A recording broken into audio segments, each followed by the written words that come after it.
আসসালামু আলাইকুম প্রিয় ছাত্রছাত্রীবৃন্দ, আশা করি তোমরা সবাই ভালো আছো। আমি মোহাম্মদ তৌফিকুল আবদিন, সহকারী অধ্যাপক ইতিহাস, সবুজবাগ সরকারি কলেজ, ঢাকা। আমার মোবাইল নাম্বার হচ্ছে 017120420008। আজকে আমরা নতুন অধ্যায় শুরু করব, দ্বিতীয় অধ্যায়। আজকের অধ্যায়ের নাম হচ্ছে ইংরেজ উপনিবেশিক শাসন, কোম্পানি আমল। এইখানে গত অধ্যায়ের প্রথম অধ্যায় যেটা ছিল, সেই অধ্যায়ের নাম ছিল কি, ভারতীয় উপমহাদেশে ইউরোপীয়দের আগমন এবং ইংরেজ আধিপত্য প্রতিষ্ঠা। সেই অধ্যায়ে আমরা দেখতে পেয়েছিলাম ইংরেজরা ভারতে আসে বাণিজ্য করার উদ্দেশ্যে আসার পরে তারা তাদের নিজস্ব বুদ্ধি, কূটকৌশল এবং সামরিক শক্তির মাধ্যমে বিভিন্ন ঘটনা, যেমন আমরা দেখেছি যে প্রথমে তারা শক্তিশালী ফরাসি শক্তির সাথে জয়লাভ করে, তারপরে পলাশির যুদ্ধে জয়লাভ করে, তারপরে বক্সারের যুদ্ধে জয়লাভ করে এবং পরবর্তীতে দিওয়ানি ক্ষমতা লাভ করে এবং দ্বৈত শাসন ব্যবস্থার মাধ্যমে তারা ভারতীয় উপমহাদেশে তাদের নিজস্ব বুদ্ধি, কলা কৌশল এবং সামরিক শক্তির মাধ্যমে ভারতীয় উপমহাদেশে তাদের আধিপত্য বা দখল একদম সম্পূর্ণ প্রতিষ্ঠা পায়, দখল তাদের সম্পন্ন হয়। এবং ভারতীয় উপমহাদেশে এবং দ্বিতীয় অধ্যায়ে আমরা দেখতে পাচ্ছি যে ভারতীয় উপমহাদেশে এই ইংরেজদের দখল বা শাসন এটা একদম সম্পূর্ণ কমপ্লিট পর্যায়ে দেখতে পাচ্ছি আমরা। এবং এখানে আমরা দেখতে পাই যে এই দ্বিতীয় অধ্যায়ে আমরা দেখতে পাই যে ভারতীয় উপমহাদেশে যখন ইংরেজ শাসন প্রতিষ্ঠিত হয়, তখন প্রথমেই আমরা বলবো যে ব্রিটিশ বা ইস্ট ইন্ডিয়া কোম্পানিদের যে তাদের ভাগ্যের একটি সুপ্রসন্ন ছিল, ভাগ্যের সহায়ক ছিল, ভাগ্য একটি ভালো ছিল যে তারা যেই সমস্ত শাসক ভারতীয় উপমহাদেশে তাদের শাসন পাকাপোক্ত ফাইনাল করার পর তারা যে সমস্ত শাসক ভারতীয় উপমহাদেশে আসে, শাসক তাদেরকে বলা হয় অ্যাকচুয়ালি গভর্নর বা গভর্নর জেনারেল বলা হয়। এই গভর্নররা খুবই দক্ষ এবং যোগ্য ছিল। তারা নিজ নিজ দক্ষতা, প্রশাসনিক দক্ষতা, নিজ নিজ কর্মদক্ষতা, কোয়ালিটির মাধ্যমে তারা ভারতীয় উপমহাদেশে এমন একটি ভিত্তি তৈরি করে যায় যার উপরে ভিত্তি করেই ইংরেজরা সহজভাবে এবং সুন্দরভাবে 200 বছর ভারতীয় উপমহাদেশ শাসন করতে সক্ষম হয়েছিলেন। এই যোগ্য কোয়ালিটি সম্পন্ন যে সমস্ত শাসক বা গভর্নর জেনারেলরা ভারতীয় উপমহাদেশে এসেছিলেন, তাদের মধ্যে প্রথমেই আমরা এই বিষয়টা আলোচনা করব। তাদের সম্পর্কে প্রথমেই যার সম্পর্কে আলোচনা করব তিনি হচ্ছেন ওয়ারেন হেস্টিংস। তো আজকে এই দ্বিতীয় অধ্যায়ে আমাদের বিষয়ের নাম হচ্ছে ওয়ারেন হেস্টিংস এবং নিয়ামক আইন। এই ওয়ারেন হেস্টিংস ছিলেন খুবই কোয়ালিটি সম্পন্ন, যোগ্যতা সম্পন্ন ছিলেন। তিনি প্রশাসনিক এবং বিচার ব্যবস্থায় এমন কিছু সংস্কারমূলক কাজকর্ম করেছিলেন যার উপরেই ভিত্তি করে ভারতীয় উপমহাদেশে ব্রিটিশদের এই 200 বছরের শাসন প্রতিষ্ঠা করতে সহজ হয়েছিল। ওয়ারেন হেস্টিংস সম্পর্কে আমরা পড়ব এবং পাশাপাশি নিয়ামক আইন, একটা ইম্পর্ট্যান্ট একটি আইন। এই ভারতীয় উপমহাদেশ শাসন করতে গিয়ে ব্রিটিশ পার্লামেন্ট বিভিন্ন সময় প্রয়োজন অনুযায়ী তারা এই ভারতীয় উপমহাদেশ শাসন করতে যে সমস্ত গভর্নর জেনারেল বা যারা আসতো তাদেরকে নিয়ন্ত্রণ করার জন্য, পাশাপাশি ভারতীয় উপমহাদেশের জনগণকে নিয়ন্ত্রণ করার জন্য বিভিন্ন সময় বিভিন্ন আইন প্রণয়ন করেছিল। সামনে আমরা চ্যাপ্টারে আরও অনেক ধরনের আইন দেখতে পাবো। তার মধ্যে এই প্রথম আইন ছিল এই নিয়ামক আইন বা রেগুলেটিং অ্যাক্ট। এই আইনের মাধ্যমে ভারতীয় উপমহাদেশে যে গভর্নর জেনারেল যারা কাজ করত তাদেরকে নিয়ন্ত্রণ করা হতো, পাশাপাশি ভারতীয় উপমহাদেশের জনগণকেও নিয়ন্ত্রণ করা হতো। এই দুটি গুরুত্বপূর্ণ বিষয় আজকে আমরা এখানে আলোচনা করার চেষ্টা করব।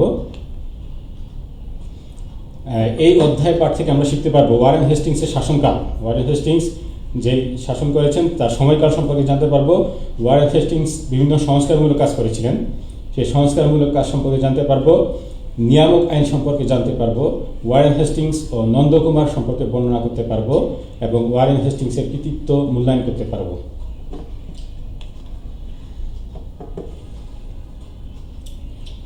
প্রথমে আমরা দেখছি যে ওয়ারেন হেস্টিংস ভারতবর্ষে ইংরেজ শক্তি সুসংহতকরণে হেস্টিংসের অবদান অনস্বীকার্য।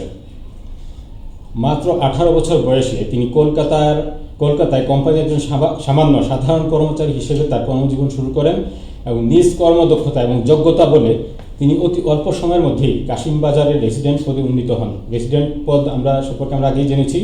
পলাশির যুদ্ধের সময় আমরা দেখেছি যে মির্জাফরকে যে বিনিময় দেওয়া হয়েছিল, যে বিনিময়ে মির্জাফর সিরাজউদ্দৌলার বিরুদ্ধে ষড়যন্ত্র করেছিলেন, ইংরেজদের সহযোগিতা করেছিলেন, সেই বিনিময়ের একটি অন্যতম শর্ত ছিল যে রাজদরবার একজন ব্রিটিশ প্রেসিডেন্টের পদ রাখতে হবে। তো ওয়ারেন হেস্টিংস খুব অল্প সময়ের মধ্যেই নিজ যোগ্যতা বলে এই প্রেসিডেন্ট পদে উন্নীত হন। ওয়ারেন হেস্টিংস ফরাসি ও বাংলা ভাষা খুব ভালো জানতেন, পাশাপাশি উর্দু ও আরবিতেও তিনি যথেষ্ট দক্ষ ছিলেন। তার শাসনকালকে দুই ভাগে ভাগ করা যায়। প্রথমত গভর্নর হিসেবে 1772 থেকে 74 সাল, এবং পরবর্তীতে গভর্নর জেনারেল হিসেবে তিনি ভারতীয় উপমহাদেশে গভর্নর জেনারেল হিসেবে কাজ করেছিলেন।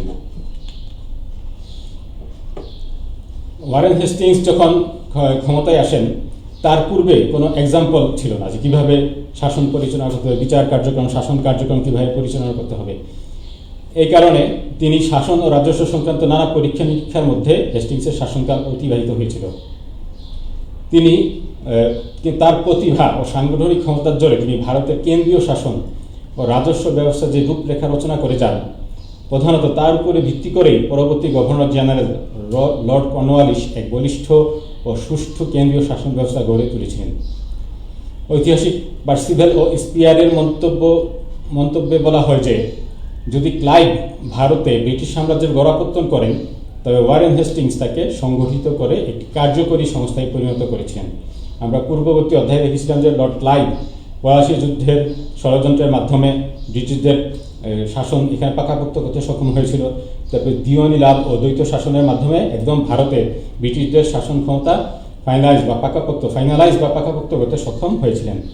তো সেই জন্যই বলছে যে যদি ক্লাইভ ভারতীয় উপমহাদেশে ব্রিটিশ সাম্রাজ্যের গোড়াপত্তন করে থাকেন, তবে ওয়ারেন হেস্টিংস তার সাংগঠনিক ক্ষমতা, দক্ষতা এবং কোয়ালিটির দ্বারা এই ব্রিটিশ শাসন ক্ষমতাকে একটি কার্যকরী সংস্থায় পরিণত করতে সক্ষম হয়েছিলেন।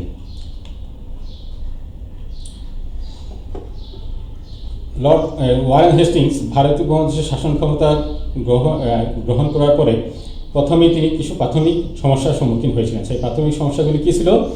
প্রথমেই দেখা যায় যে 1770 খ্রিস্টাব্দে যে ভয়াবহ দুর্ভিক্ষ হয়েছিল 76-এর মন্বন্তর, সেই দুর্ভিক্ষে বাংলার প্রায় 1/3 লোকের অকাল মৃত্যু ঘটে। ফলে বাংলার বহু গ্রাম জনশূন্য হয়ে পড়ে এবং সবুজ প্রান্তর উজাড় হয়ে উর্বর জমি মরুভূমিতে পরিণত হয়েছিল। আমরা পূর্ববর্তী ক্লাসে পড়েছিলাম যে দ্বৈত শাসনের ফলে যে প্রশাসনিক জটিলতা দেখা দিয়েছিল এবং ব্রিটিশদের যে রাজস্ব আদায়ের উপরে যে কড়াকড়ি বা জোর জবরদস্তিমূলক চলছিল, সেই সমস্ত কারণে বাংলার অধিকাংশ গ্রাম কৃষক শূন্য, জনশূন্য হয়ে পড়ে এবং এই সমস্ত গ্রামগুলি উজাড় হয়ে জমি মরুভূমিতে পরিণত হয়েছিল। এইরকম একটি খারাপ অবস্থায় ওয়ারেন হেস্টিংস ভারতীয় উপমহাদেশকে পেয়েছিলেন। দ্বিতীয়ত, দ্বৈত শাসন নীতির ফলে প্রশাসনিক জটিলতার যে সৃষ্টি হয়েছিল, তার ফলে দেশের অর্থনৈতিক মেরুদণ্ড ভেঙে পড়ে, ফলে রাজকোষ শূন্য হয়ে যায়। দ্বৈত শাসন ব্যবস্থার জটিলতা সম্পর্কে আমরা পূর্বের ক্লাসে পড়েছিলাম। এর ফলে বাংলায় যে অর্থনৈতিক সমস্যা দেখা দিয়েছিল, উৎপাদন একবারই কমে গিয়েছিল, পরপর 2 বছর খরা অনাবৃষ্টি দেখা দিয়েছিল, কিন্তু রাজস্ব যে পরিমাণ সেটা দিন দিন বৃদ্ধি পাচ্ছিল। এরকম পরিস্থিতিতে বাংলার অর্থনৈতিক মেরুদণ্ড ভেঙে যায়, অর্থনীতি খুবই খারাপ অবস্থার মধ্যে যায় এবং এই কারণে রাজকোষ একেবারেই শূন্য হয়ে পড়ে। ফলে দেখা যায় যে ওয়ারেন হেস্টিংস ক্ষমতায় আসার পরই রাজকোষ, যেখান থেকে আসলে প্রশাসন কাজ, যেই রাজকোষের যে অর্থ দ্বারা প্রশাসনের কাজ পরিচালনা করা হয়, সেই রাজকোষ একেবারেই শূন্য হয়ে গিয়েছিল। তৃতীয়ত, কোম্পানির কর্মচারীগণ শাসনতান্ত্রিক দুর্বলতার সুযোগে দুর্নীতিপরায়ণ হয়ে ওঠে, তার ব্যক্তি স্বার্থ চরিতার্থ করার জন্য অসাধু উপায়ে অর্থ উপার্জনে লিপ্ত হয়, ফলে বিচার ব্যবস্থা দুর্নীতিগ্রস্ত হয়ে পড়ে। আমরা এর সম্পর্কে পূর্বের ক্লাসে পড়েছিলাম যে এই পুরোপুরি নিয়ন্ত্রণ ব্যবস্থা না থাকার কারণে, সেইভাবে ব্রিটিশ ইস্ট ইন্ডিয়া কোম্পানির উপরে সেইভাবে নিয়ন্ত্রণ ব্যবস্থা থাকা না কারণে কোম্পানির যে কর্মচারীরা ব্যক্তিগতভাবে দুর্নীতিতে জড়িয়ে পড়ে, ব্যক্তিগতভাবে ব্যবসা করা শুরু করে, অসাধু উপায়ে অর্থ উপার্জনে তারা লিপ্ত হয়ে পড়েছিল। ফলে বিচার ব্যবস্থা একেবারেই দুর্নীতিগ্রস্ত হয়ে পড়ে, বিচার ব্যবস্থাও ছিল না। চতুর্থত, ইংরেজদেরকে বিতাড়ন এবং প্রতিশোধ গ্রহণ করার জন্য হায়দার আলী সুযোগ খুঁজছিলেন। অন্যদিকে দক্ষিণাত্যের মারাঠা শক্তির উত্থানও ব্রিটিশ শক্তির প্রতি হুমকি হিসেবে দেখা দিয়েছিল। কোম্পানির এরকম দুর্বল অবস্থা, দুর্নীতিগ্রস্ত অবস্থায় তারা শুধু ব্যক্তিগতভাবে ব্যবসা বাণিজ্য করছিল, দুর্নীতিগ্রস্ত হয়ে পড়ছিল। এরকম আবার বাংলার অর্থনৈতিক মেরুদণ্ড একেবারে ভেঙে পড়ে, উৎপাদন বা ফসল উৎপাদন একেবারেই নাই হয়ে যাচ্ছিল। এরকম পরিস্থিতিতে হায়দার আলী এবং দক্ষিণাত্যের মারাঠা শক্তি তারা শক্তিশালী হয়ে ওঠে এবং এই শক্তি দুটি ব্রিটিশ সাম্রাজ্যের জন্য হুমকি হিসেবে দেখা দিয়েছিল। তাহলে দেখা যাচ্ছে ওয়ারেন হেস্টিংস ক্ষমতায় আসার পর এরকম একটি জটিল খারাপ অবস্থার মধ্যে তিনি ভারতীয় উপমহাদেশকে পেয়েছিলেন। এইরকম খারাপ পরিস্থিতি থেকে পরিত্রাণের জন্য ওয়ারেন হেস্টিংস প্রথমেই কিছু সংস্কারমূলক কাজের দিকে নজর দেন এবং এই অংশ হিসেবেই তিনি প্রথমে সীমান্ত নীতি গ্রহণ করেন। গভর্নর পদে নিযুক্ত হয়ে ওয়ারেন হেস্টিংস প্রথমেই সীমান্ত নীতি বিষয়ে কিছু পরিবর্তন সাধন করেন। বিশেষ করে হায়দার আলী এবং মারাঠা শক্তি যখন ব্যাপক শক্তিশালী হয়ে ওঠে, ব্রিটিশ সাম্রাজ্যের জন্য হুমকি হিসেবে দেখা দিয়েছিল, সেগুলি মোকাবেলা করার জন্য তিনি কিছু কর্মসূচি গ্রহণ করেন। প্রথমে তিনি দেখতে পান যে ব্রিটিশ ইস্ট ইন্ডিয়া কোম্পানি বাণিজ্য করার উদ্দেশ্যে ভারতে আসলেও তারা ইতিমধ্যে বাণিজ্য প্রতিষ্ঠান থেকে রাজনৈতিক প্রতিষ্ঠানে পরিণত হয়। সুতরাং উপমহাদেশে ব্রিটিশ অধিকার স্থায়ী করতে হলে দেশীয় যে রাজারা ছিল তাদেরকে যথাসম্ভব ব্রিটিশ সাহায্যের উপর নির্ভরশীল করে তোলা প্রয়োজন। এজন্য তিনি অধীনতামূলক মিত্রতা নীতির সূচনা করেছিলেন, যা পরবর্তী ক্লাসে আমরা পড়ব। যে অধীনতামূলক মিত্রতা নীতি লর্ড ওয়েলেসলি একদম সফল প্রয়োগের মাধ্যমে ভারতীয় উপমহাদেশে কীভাবে ব্রিটিশ সাম্রাজ্য আরও বেশি শক্তিশালী করেছিল। তো লর্ড হেস্টিংসও এই অধীনতামূলক মিত্রতা নীতি বলতে বোঝায় যে, আমরা জানি যে পূর্বের ক্লাসেও করেছি যে ভারতীয় উপমহাদেশে অনেক বিভিন্ন রাজারা ছিল, তাদের নিজেদের মধ্যে দ্বন্দ্ব ছিল, কোন্দল ছিল, ষড়যন্ত্র ছিল, এই সমস্ত। আর পাশাপাশি তারা ছিল সামরিকভাবে অনেক দুর্বল।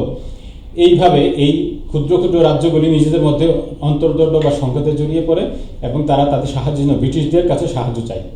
ব্রিটিশরা ছিল সামরিকভাবে অত্যন্ত শক্তিশালী। এই সাহায্য চেতে গিয়ে ওয়ারেন হেস্টিংস যারা সাহায্য চাইতো তাদেরকে বলতো যে আমরা তোমাদেরকে সর্ব ধরনের সামরিকভাবে সাহায্য সহযোগিতা করব, কিন্তু শর্ত হলো যে তোমাদেরকে আমাদের অধীনে থাকতে হবে। এভাবে এই অধীনতামূলক মিত্রতা নীতির মাধ্যমে ওয়ারেন হেস্টিংস এই হায়দার আলী এবং মারাঠা শক্তি যে বৃদ্ধি পাচ্ছিল, যে হুমকি হয়ে দেখা দিয়েছিল, এই হুমকি মারাঠা শক্তি এবং হায়দার আলীর এই হুমকি ওয়ারেন হেস্টিংস এই নীতির মাধ্যমে তিনি সমঝোতা করার চেষ্টা করেছিলেন। তারপরে দেখা যাচ্ছে অর্থনৈতিক সংস্কার। উপমহাদেশের ইতিহাসে নানাবিধ সংস্কারমূলক কাজের জন্য হেস্টিংসের নাম চিরস্মরণীয় হয়ে আছে। তিনি বিভিন্ন ধরনের সংস্কারমূলক কাজ করেছিলেন। তার ক্ষমতা লাভের আগে এদেশে কোম্পানির শাসন ব্যবস্থা নানান সমস্যা ও দুর্নীতিগ্রস্ত ছিল। আমরা পূর্বের ক্লাসে পড়েছি কোম্পানি একেবারে দুর্নীতিগ্রস্ত হয়ে পড়েছিল। গভর্নর হিসেবে তিনি এ সকল সমস্যা ও দুর্নীতি সমাধানে আত্মনিয়োগ করেন এবং ওয়ারেন হেস্টিংস যে প্রশাসনিক স্থাপত্যের ভিত্তি স্থাপন করেন, তার উপর ভিত্তি করেই পরবর্তী যে গভর্নর জেনারেলরা ভারতীয় উপমহাদেশে আসে, তারা তার উপর ভিত্তি করে শাসন ক্ষমতা সহজে পরিচালনা করতে সক্ষম হয়েছিলেন। রাজস্ব আদায়ের সুষ্ঠু ব্যবস্থা প্রবর্তন এবং দিওয়ানি বিচার ব্যবস্থার সংস্কার সাধন ওয়ারেন হেস্টিংসের অভ্যন্তরীণ শাসন নীতির মূল উদ্দেশ্য ছিল। কি ছিল? রাজস্ব আদায়ের সুষ্ঠু ব্যবস্থা প্রবর্তন এবং দিওয়ানি বিচার ব্যবস্থার সংস্কার সাধন করা। ওয়ারেন হেস্টিংস দ্বৈত শাসন ব্যবস্থা তিনি বাতিল করেন। যে দ্বৈত শাসন ব্যবস্থার অপপ্রয়োগের কারণে, যে দ্বৈত শাসন ব্যবস্থার কারণে প্রশাসনের জটিল অবস্থা সৃষ্টি হয়েছিল, সেই দ্বৈত শাসন ব্যবস্থা তিনি বাতিল করে দেন। রাজস্ব বিভাগের দুর্নীতি দূর করতে তিনি এর সুষ্ঠু পরিচালনার জন্য রাজকোষ মুর্শিদাবাদ হতে কলকাতায় স্থানান্তর করেন এবং একটি রাজস্ব বোর্ড গঠন করেন। রাজস্ব খাতে আয় বৃদ্ধির জন্য তিনি 5 বছর মেয়াদী সর্বোচ্চ মূল্যে জমিদারি ইজারা দেওয়ার নিয়ম প্রবর্তন করেন। 5 বছর মেয়াদে জমিদারদেরকে জমির ইজারা দেওয়া হতো এবং একটি রাজস্ব আদায়ের হার নির্ধারণ করে দেওয়া হতো। সেটি ছিল 5 বছর মেয়াদের জন্য, এই জন্য এটাকে 5 বছর মেয়াদী বলা হয়। কিন্তু পরবর্তীতে এই 5 বছর মেয়াদী নীতিটিও বেশি সফল হতে পারেনি। পরবর্তীতে ওয়ারেন হেস্টিংস আবার 1 সালা নীতিও প্রবর্তন করেছিলেন, যেখানে তিনি 1 বছরের জন্য জমিদারি বা জমি ইজারা দিয়েছিলেন। তারপরে দেখতে পাচ্ছি যে বাণিজ্য সংস্কার। ওয়ারেন হেস্টিংস বাণিজ্য বিভাগে কিছু সংস্কার চালু করেন।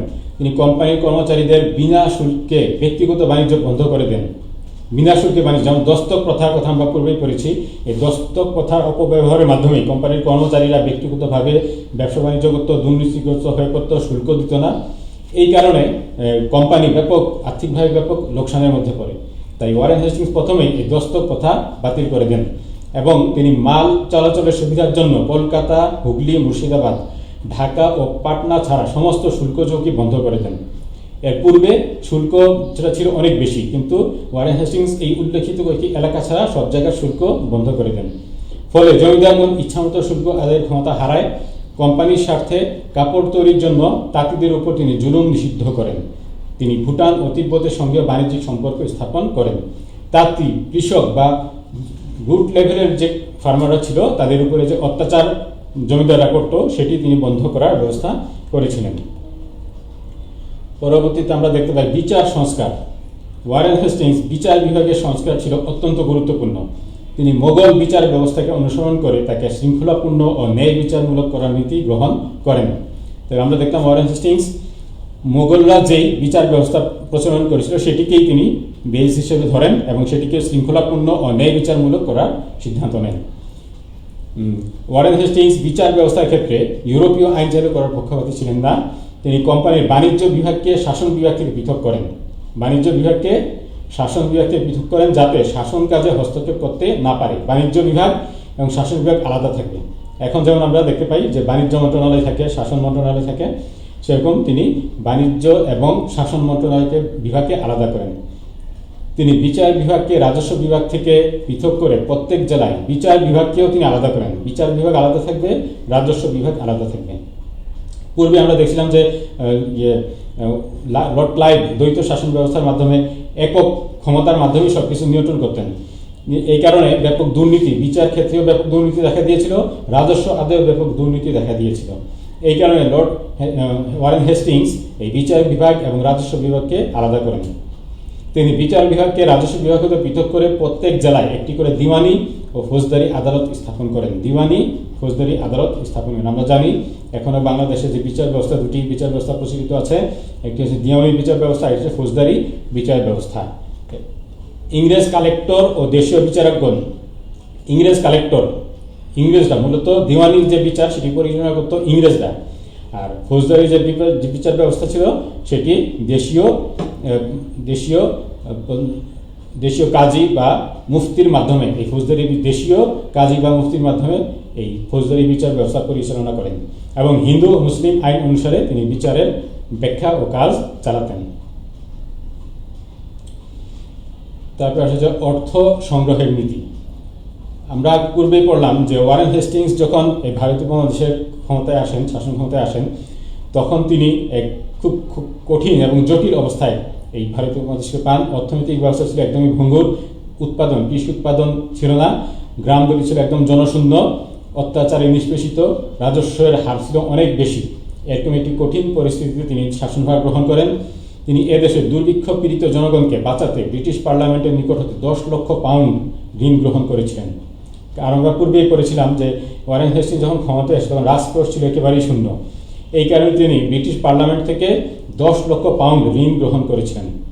এ কারণে তিনি ঋণ পরিশোধ ও আর্থিক সুবিধাদি আদায়ের জন্য তিনি বিভিন্ন দুর্নীতি ও অনিয়মেও জড়িয়ে পড়েছিলেন এই অর্থনৈতিক সংকট মোকাবিলা করার জন্য, বা যে ঋণ তিনি ব্রিটিশ পার্লামেন্ট থেকে গ্রহণ করেছিলেন সেটি পরিশোধ করার জন্য। আমরা আগেই জেনেছি যে তিনি ব্রিটিশ সম্রাট শাহ আলমের, মুঘল সম্রাট শাহ আলমের বার্ষিক ভাতা, যে আমরা পূর্বেই বলেছিলাম 26 লক্ষ টাকার বিনিময়ে তাকে দিল্লির সিংহাসন ফিরিয়ে দেওয়া হয়েছিল। ওয়ারেন হেস্টিংস তার এই অর্থনৈতিক সংকট মোকাবেলা করার জন্য তিনি মুঘল সম্রাট শাহ আলমেরকে যে বার্ষিক 26 লক্ষ টাকা দেওয়ার যে চুক্তি ছিল সেটি বাতিল করেন এবং তার কাছ থেকে ওই যে অযোধ্যার যে কারা ও এলাহাবাদ যে দুটি এলাকা ছিল সেই দুটি দখল করে নেন এবং 50 লক্ষ টাকার বিনিময়ে অযোধ্যার নবাবকে প্রদান করেন। উপরন্তু হেস্টিংস 50 লক্ষ টাকা এবং ইংরেজ সৈন্যদের যাবতীয় ব্যয়ভার বহনের বিনিময়ে নিরপরাধ রোহিলাদের বিরুদ্ধে অযোধ্যা নবাবের পক্ষাবলম্বন করেন। এমনকি তার অর্থ উপার্জনের লালসা হতে বারাণসীর রাজা চৈত সিংহ এবং অযোধ্যার বেগমরাও রেহাই পায়নি। তার মানে দেখা যাচ্ছে যে ওয়ারেন হেস্টিংস এই অর্থনৈতিক সংকট মোকাবেলা করার জন্য এবং পাশাপাশি তিনি ইংরেজদের প্রতি হুমকি হয়ে যে সমস্ত রাজ্যগুলি দেখা গিয়েছিল, বিশেষ করে মারাঠা শক্তিকে পর্যদস্ত করার জন্য তিনি অযোধ্যার নবাব সুজাউদ্দৌলার সাথে চুক্তি করেন এবং মারাঠাদেরকে একটি কোণঠাসা অবস্থায় ফেলা হয়েছিল এই চুক্তির মাধ্যমে। এবং তিনি টাকা বা অর্থ আদায়ের জন্য তিনি নিরপরাধ রোহিলাদের বিরুদ্ধে অযোধ্যা নবাবের পক্ষ অবলম্বন করেছিলেন অনৈতিকভাবে।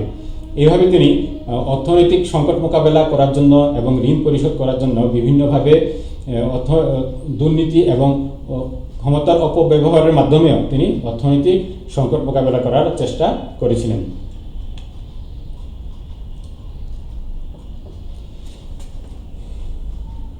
তারপর আমরা দেখছি যে রেগুলেটিং অ্যাক্ট বা নিয়ামক আইন কি। 1773 খ্রিস্টাব্দে রেগুলেটিং অ্যাক্ট এটি প্রণয়ন করা হয়। ভারতে ব্রিটিশ শাসন কাঠামো প্রবর্তনে একটি মাইলফলক হিসেবে বিবেচিত। ব্রিটিশ শাসন কাঠামো ব্রিটিশরা তো ক্ষমতা দখল করলো, ভারতীয় মানুষ দখল করলো, ফাইনালাইজ করলো, এবং পরবর্তীতে তারা বিভিন্ন গভর্নর জেনারেল এই ভারতীয় উপমহাদেশে শাসন করতে আসে। তাদের মধ্যে প্রথম ছিল ওয়ারেন হেস্টিংস। আমরা পড়লাম ওয়ারেন হেস্টিংস প্রথমে খুবই খারাপ জটিল একটি পরিস্থিতি তিনি শাসনভার গ্রহণ করেন। সেই খারাপ বা জটিল অবস্থা থেকে বেরিয়ে আসার জন্য তিনি বিভিন্ন সংস্কারমূলক যে পদক্ষেপগুলি গ্রহণ করেছিলেন, তখন আমরা সেগুলি আলোচনা করলাম। এখন আমরা আসি যে নিয়ামক আইন। এই নিয়ামক আইনও ছিল এই ভারতীয় উপমহাদেশে ব্রিটিশ শাসন কাঠামো প্রবর্তনের জন্য একটি মাইলফলক। ভারতের তদানীন্তন সমস্যার সমাধানকল্পে ব্রিটিশ পার্লামেন্টের হস্তক্ষেপের ফল হল রেগুলেটিং অ্যাক্ট। যেহেতু এই আইনের মুখ্য উদ্দেশ্য ছিল কোম্পানির কার্যকলাপ নিয়ন্ত্রণ করা, সেহেতু এই আইন রেগুলেটিং অ্যাক্ট বা নিয়ন্ত্রণের আইন নামে খ্যাত। এই আইনের মূল উদ্দেশ্য কী ছিল? কোম্পানির কার্যকলাপ নিয়ন্ত্রণ করা। পূর্বে আমরা দেখেছি দ্বৈত শাসনের অপব্যবহারের ফলে কোম্পানির উপরে ব্রিটিশদের কোনো নিয়ন্ত্রণ ছিল না। কোম্পানি বলতে তাদের যে মূল বা হেড অফিস লন্ডনে বা ইংল্যান্ডের লন্ডনে যে তাদের যে হেড অফিস ছিল, এদের কোনো নিয়ন্ত্রণই ছিল না। দ্বৈত শাসন ব্যবস্থা দস্তক প্রথার অপব্যবহারের মাধ্যমে কোম্পানির কর্মচারীরা নিজেদের মতো ব্যক্তিগতভাবে বাণিজ্য করত, দুর্নীতি করত, কোনো নিয়ন্ত্রণ ছিল না। এই কারণে এই কোম্পানির উপর নিয়ন্ত্রণ করার জন্যই ব্রিটিশ পার্লামেন্ট এই রেগুলেটিং অ্যাক্ট বা নিয়ামক আইন বা নিয়ন্ত্রণের আইন নামে খ্যাত এই আইনটি প্রণয়ন করেছিল। ইংরেজ ইস্ট ইন্ডিয়া কোম্পানি গঠনতন্ত্র ও কোম্পানির ভারতীয় সাম্রাজ্য সম্পর্কে এই আইন ছিল ব্রিটিশ পার্লামেন্ট ও কোম্পানি কর্তৃপক্ষের মধ্যে একটি আপোষমূলক ব্যবস্থা। এটি কি ছিল? ব্রিটিশ পার্লামেন্ট এবং কোম্পানি, ব্রিটিশ ইস্ট ইন্ডিয়া কোম্পানির মধ্যে একটি আপোষমূলক ব্যবস্থা। এই আইন মোতাবেক সর্বপ্রথম ইস্ট ইন্ডিয়া কোম্পানির কলকাতা ভিত্তিক কেন্দ্রীয় সরকার প্রতিষ্ঠিত হয়। কেন্দ্রীয় সরকার ভারতীয় উপমহাদেশে এই যে কোম্পানির যে আমল শুরু হলো, এই কেন্দ্রীয়ভাবে British East India company Kolkata কেন্দ্রিক, কলকাতা ছিল তাদের মূল কেন্দ্র বা রাজধানী, এই কলকাতাকে কেন্দ্র করে ব্রিটিশ ইস্ট ইন্ডিয়া কোম্পানি তাদের সরকার প্রতিষ্ঠিত করতে সক্ষম হয়েছিল এই আইনের মাধ্যমে।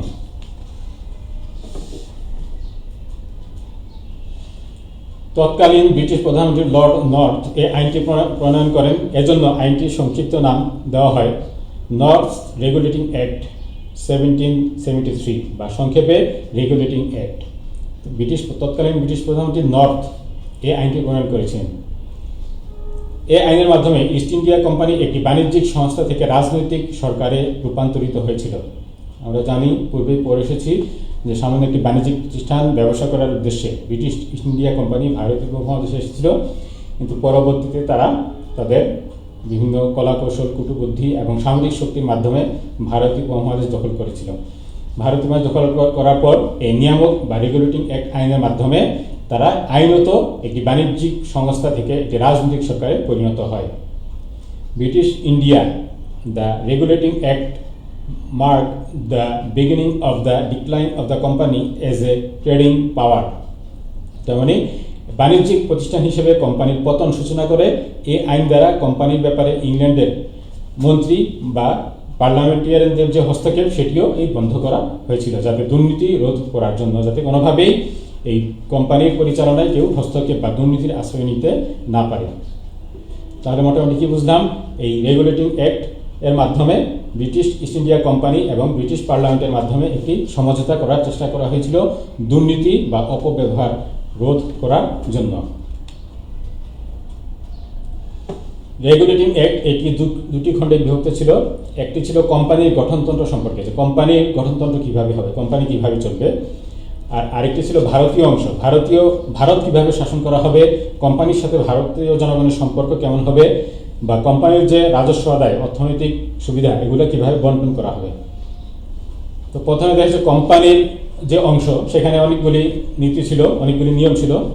সময় স্বল্পতার কারণে সবগুলি নীতি পড়া সম্ভব না।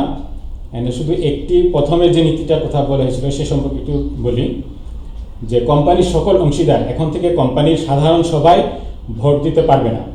একটা কোম্পানির ধরলাম 100 জন অংশীদার আছে, পার্টনার, তারা সবাই ভোটের অধিকার তাদের থাকবে না। একমাত্র যাদের 1000 টাকা মূল্যের শেয়ার আছে তারাই কেবল ভোট দিতে পারবেন। এই 100 জন সদস্যদের মধ্যে আবার শেয়ার কিনে নিতে হবে। যাদের 1000 টাকা মূল্যের শেয়ার থাকবে শুধুমাত্র তারাই ভোট দিতে পারবে। যাদের আরো বেশি মূল্যের শেয়ার আছে তারা শেয়ারের অনুপাতে একাধিক ভোট দিতে পারবেন। কেউ দেখা গেল যে 1000 টাকা দিয়ে 2টা, 3টা, 5টা শেয়ার কিনলো, তাহলে সে সেই 5টার অনুপাতে 5টা ভোট দিতে পারবে। এর ফলে বেশি মূল্যের অর্থলগ্নিকারী শেয়ার হোল্ডারদের প্রাধান্য প্রতিষ্ঠিত হয়। যাদের বেশি টাকা ছিল, বেশি শেয়ার ছিল, তাদেরই প্রাধান্য প্রতিষ্ঠিত হয়েছিল।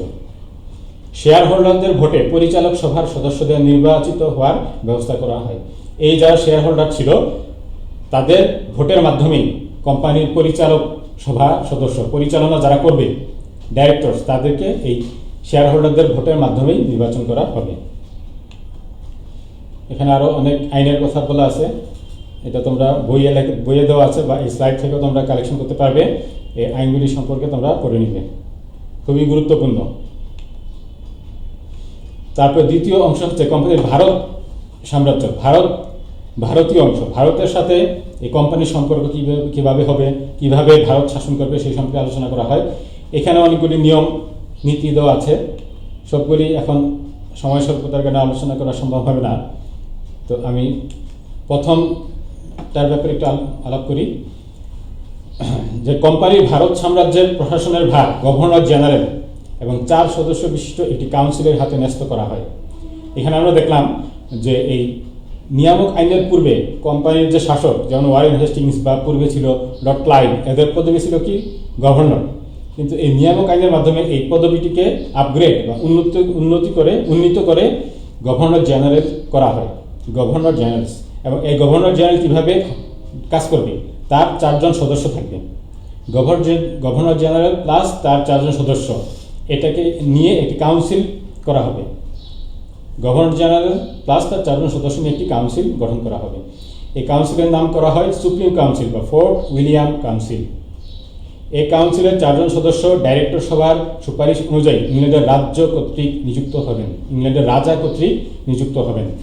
এই 4 জন সদস্য কীভাবে আসবে, তারাও যে ডাইরেক্টর যেভাবে নির্বাচিত হবে কোম্পানি, দেখলাম আমরা শেয়ার হোল্ডারদের ভোটে যে ডাইরেক্টর নির্বাচিত হবে তাদের মাধ্যমে রাজার অনুমোদন ক্রমে, রাজার কর্তৃক, ইংল্যান্ডের রাজা ছিল তখন, এখনও আছে, গণতান্ত্রিকভাবে তারা রাজ ক্ষমতা এখনও আছে, যাই হোক, সে রাজা কর্তৃক অনুমোদিত হয়েই এই 4 জন সদস্য কাউন্সিলে অন্তর্ভুক্ত হতে পারবে। ভবিষ্যৎ কর্মচারীদের নিয়োগের অধিকার কোম্পানির হাতে ন্যস্ত থাকবে। পরবর্তীতে যে কর্মচারী নিয়োগ দেওয়া হবে সেগুলা কোম্পানির হাতেই থাকবে। কাউন্সিল সদস্যদের মেয়াদ ছিল 5 বছর। এই যে এই কাউন্সিল গঠন করা হয় গভর্নর জেনারেল প্লাস তার 4 জন সদস্য নিয়ে, এদের মেয়াদ থাকবে হচ্ছে 5 বছর। কাউন্সিলের সংখ্যাধিক্য ভোটে সকল বিষয়ের মীমাংসা ও কর্মনীতি গ্রহণ করা হবে। কাউন্সিলের যে এই 5 জন মোট গভর্নর জেনারেল প্লাস 4 জন সদস্য, সবার সম্মতিক্রমে যে কোনো সিদ্ধান্ত নিতে হবে। কোনো বিষয়ে কাউন্সিল বা দুপক্ষের মধ্যে সমান ভোট হলে সেক্ষেত্রে গভর্নর জেনারেল তার অতিরিক্ত ভোট দিয়ে নিষ্পত্তি করতে পারবেন। সমান ভোটের পাশাপাশি যদি কোনো বিষয়ে দ্বিমত দেখা দেয় তাহলে গভর্নর জেনারেল তার ক্ষমতা বলে সেটি বাস্তবায়ন করতে সক্ষম হবেন। এখানে একটি আইনি জটিলতা রয়ে গেছে।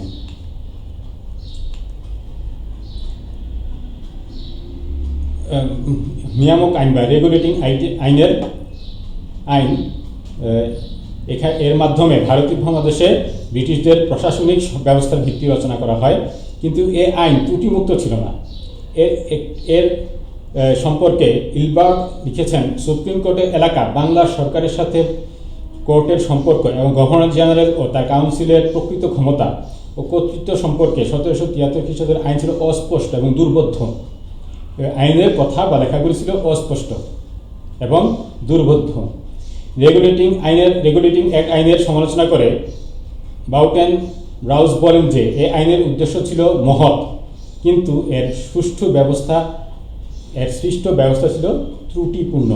তার মানে কি, এই আইনটা করা হয়েছিল মহৎ উদ্দেশ্যে, ব্রিটিশ এবং কোম্পানির সাথে সম্পর্ক তৈরি করা এবং ভারতীয় জনগণের সাথে কোম্পানির সম্পর্ক তৈরি করা, উদ্দেশ্য ভালোই ছিল, কিন্তু এ যে আইনের ধারা, এই ধারাগুলি ছিল ত্রুটিপূর্ণ।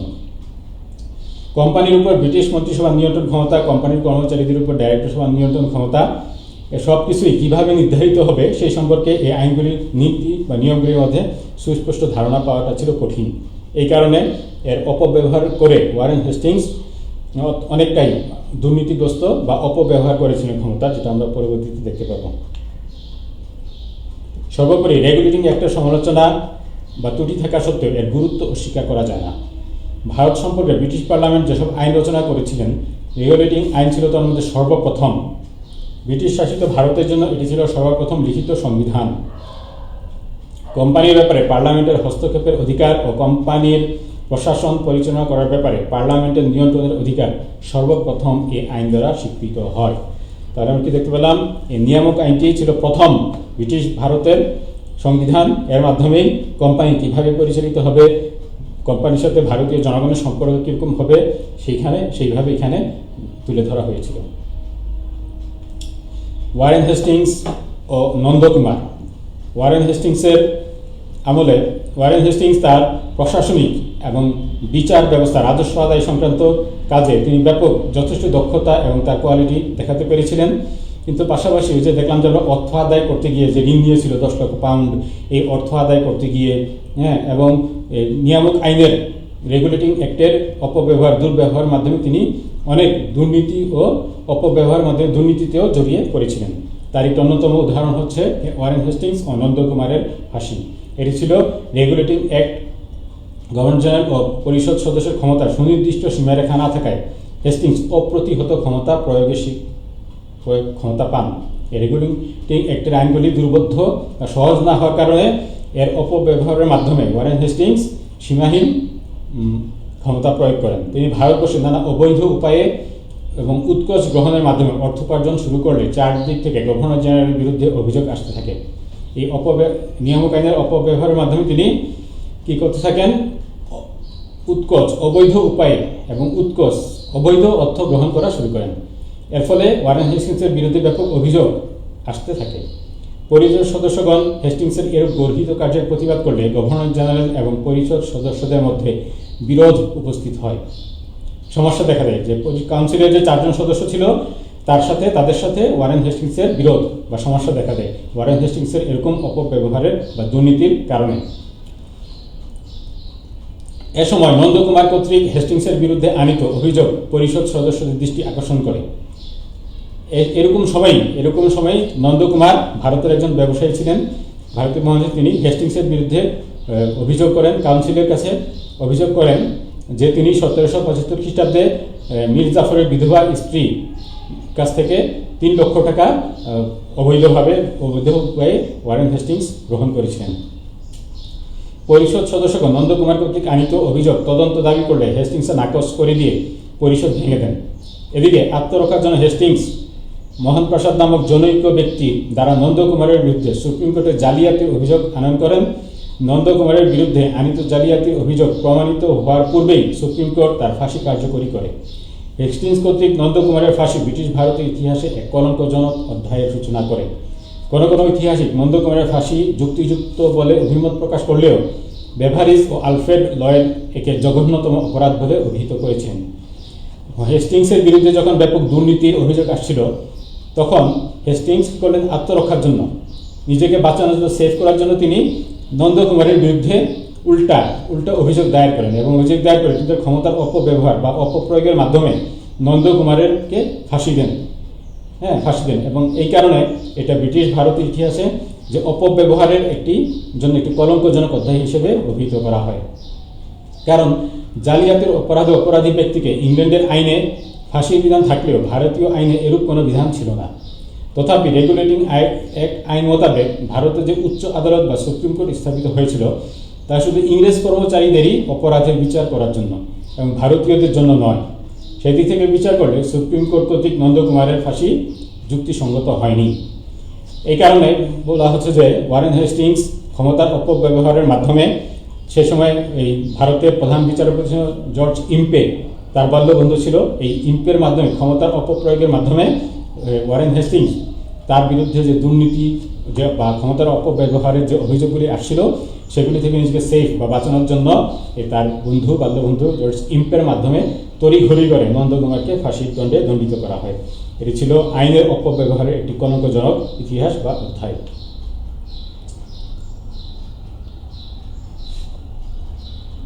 ইংল্যান্ডে হেস্টিংসের কার্যকালের শেষ দিকে তার বিরুদ্ধে নানা প্রকার অভিযোগ ও অপবাদ প্রকাশ পেতে থাকে।